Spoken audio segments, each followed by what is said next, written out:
City. Please samahan niyo po ako mag-update dito sa ongoing construction ng flood control project. Ayan na po sa harapan natin. Full blast pa rin po dito. Ito po yung update natin today, January 27, 2026. Ito po yung segment ng Barangay Manggahan, Pasig City.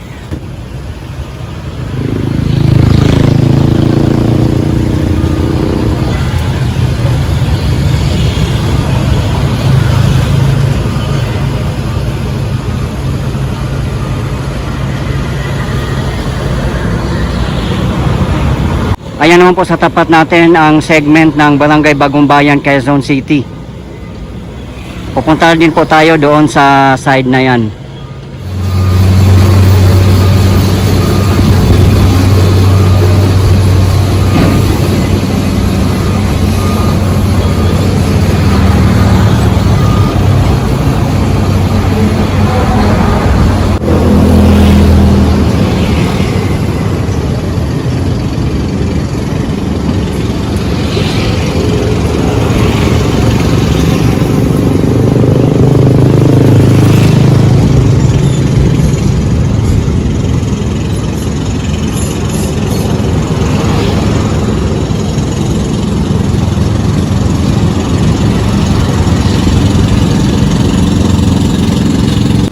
Two weeks ago, nandito po tayo nag-update at ito na po. Tingnan nyo naman po, ang laki na po ng improvement. Grabe, nakaka-amaze. The last time na pumunta po tayo dito, hindi pa po yan nabubuhusan. At ngayon naman po, tingnan nyo po. Sa mga hindi po nakakaalam, joint venture po ito ng Toyo Construction Company Limited and Shimizu Corporation. Sila po ay mga Japanese construction firms.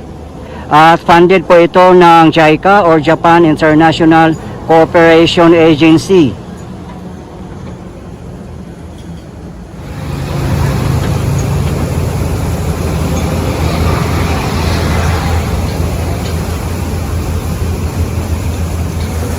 Makikita po talaga natin dito na napakatibay po ang gawa nila, tad-tad po ng mga bakal. Yan po ang mga gamit nila na pile sheet. Meron na pong kasamang I-beam yan, takabaon po sa malalim.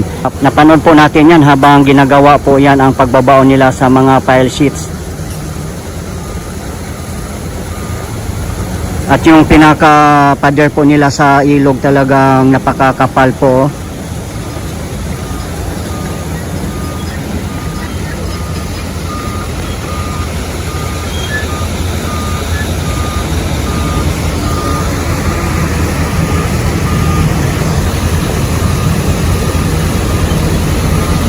Yung nakikita nyo po, yung sa likod ng pader na nakatayo na po, ay tinatambakan na po nila ng mga lupa at pinapatag. Saka po nila bubuhusan sa bandang ibabaw na po. Siguro magiging river walk din po yung taas na yan.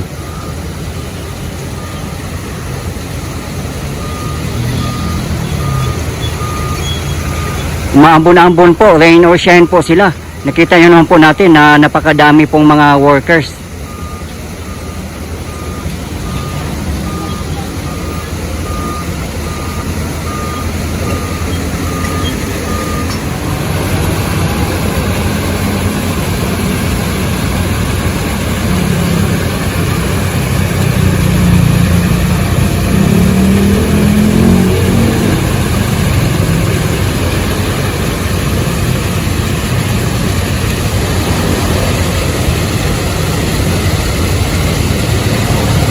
Doon naman po sa kabilang side, sa side po ng Pasig, ayan, nakikita naman po ninyo na talagang puspusan din po ang pagtatrabaho doon.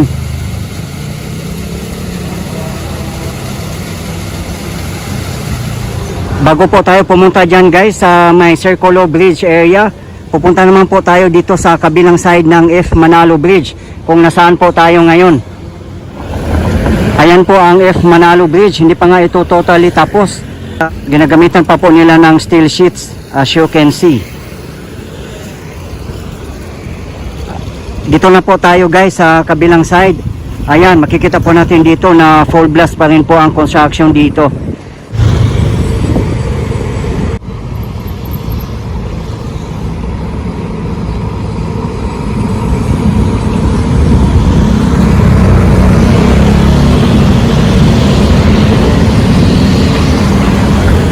naman po sa tapat natin ang Eastwood in Quezon City. At nandyan lang po sa bandang unahan natin ang Barangay Santolan, Pasig City. Yun nga lang po, hindi pa tayo nakapag-update ulit doon. Sa bandang taas lang po natin ang bayan ng Marikina. Meron din po tayong update na sa aking previous video lang po. Kahit dyan sa side ng Quezon City, makikita po natin na maraming nagtatrabaho na rin po. At meron ding backhoe. Nakakatuwa po tingnan guys, no? Despite sa mga nangyari dito sa ating bansa, sa corruption, patuloy pa rin po ang pagtatrabaho dito.